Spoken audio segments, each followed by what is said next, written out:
അതിലെ വെർട്ടിബ്രേറ്റയുടെ ഡിവിഷൻസുകളാണ് പഠിക്കുന്നത്.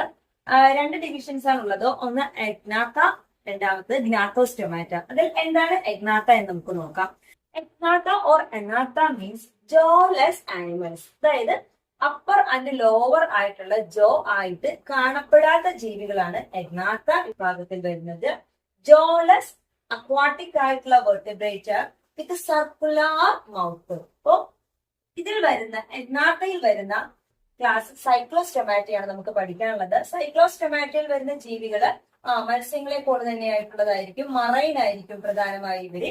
ഇനി ഇവയുടെ സ്ട്രക്ചർ മത്സ്യങ്ങളുമായിട്ടുള്ള പ്രധാന വ്യത്യാസം എന്ന് പറഞ്ഞാൽ മത്സ്യങ്ങൾക്ക് പെയ്ഡ് ആയിട്ടുള്ള ഫിൻസുകളാണ് ഉള്ളത് അല്ലെ, എന്നാൽ ഇവർക്ക് അൺപെയ്ഡ് ആയിട്ടുള്ള ഫിൻസുകൾ.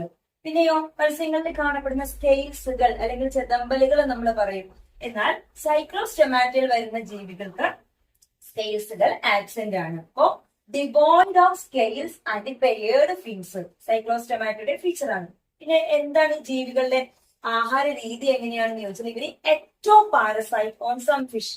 അപ്പൊ ഇവര് മത്സ്യങ്ങളിലേക്ക് മറ്റു വലിയ ജീവികളുടെയൊക്കെ ശരീരത്തിൽ പിടിച്ചിരുന്നിട്ട് ഒരു പാരസൈറ്റിനെ പോലെയാണ് ഇവര് ജീവിക്കുന്നത്. അപ്പൊ ectoparasite on some fish. അപ്പൊ അങ്ങനെ പിടിച്ചു വളരുന്നതിന് തരത്തിലുള്ള ഒരു സർക്കുലർ ആയിട്ടുള്ള ഭാഗമാണ് ഇവരുടെ മൗത്ത് എന്ന് പറയുന്നത്. അപ്പൊ സർക്കുലർ മൗത്ത് കാണപ്പെടുന്ന ectoparasite on some fish ആയിട്ടുള്ള ക്ലാസ് ആണ് ക്ലാസ് സൈക്ലോസ്റ്റൊമാറ്റ. പിന്നെയോ സക്കി circular mouth without jaws and devoid of scales and fins.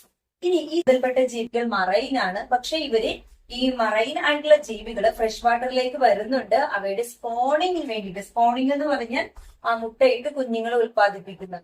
അപ്പൊ ആ മുട്ടയിടലും കുഞ്ഞുങ്ങളുടെ ഉത്പാദനവും കഴിഞ്ഞിട്ട് പിന്നീട് ഇത് തിരികെ എങ്ങോട്ട് പോകും? മറൈൻ ആയതുകൊണ്ട് തന്നെ കടലിലേക്ക് തിരിച്ചു പോകും. എന്നാൽ ഇതിലെ അഡൽട്ട് ഇതിന്റെ സ്പോണിങ് കഴിയുന്നതോടുകൂടി ചത്തുപോകുന്നു. പിന്നീട് അതിന്റെ കുഞ്ഞുങ്ങള് എന്ത് ചെയ്യുന്നു?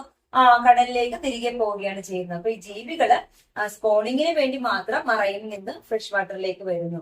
ഓക്കെ, ഇതിൽ വരുന്ന രണ്ട് ജീവികളുടെ എക്സാമ്പിൾ നമുക്ക് പഠിക്കാനുണ്ട്. ഒന്ന് ലാംപ്രേ എന്നാണ് പറയുന്നത്. ലാംപ്രേ അല്ലെങ്കിൽ പെട്രോമൈസൺ. ഇവരുടെ പേര് പഠിക്കണം. അതുപോലെ തന്നെ മിക്സിൻ,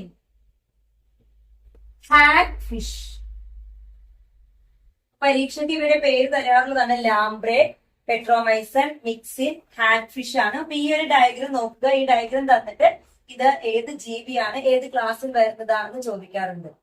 ഓക്കെ, താങ്ക് യു.